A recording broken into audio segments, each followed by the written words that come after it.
esta é a praia fluvial da Freixa no río Tea. En Pontareas, 10ª edición da travesía Vila do Tea de augas abertas. Copa de España, Copa de Galicia, Circuito Luso-Galaico. Son as competicións que coinciden. Moitos nadadores de Portugal. Máis de 400 deportistas participando. 80 clubes de Galicia, Portugal e do resto de España. O vigués Mario Méndez, que viña de disputar o Campeonato de Europa, gañou por terceira vez no Tea. Investiu 40 minutos e 15 segundos nos 3.600 metros de percorrido. Récord nas 10 edicións celebradas.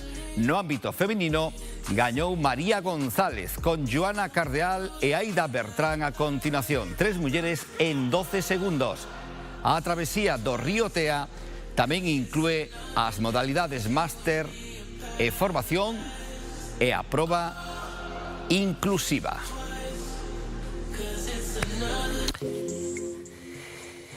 E agora o tempo con Diego Villaño, que efectivamente pasa dos 40 como algunha vila de Ourense. Sexan felices, non deixen de sorrir.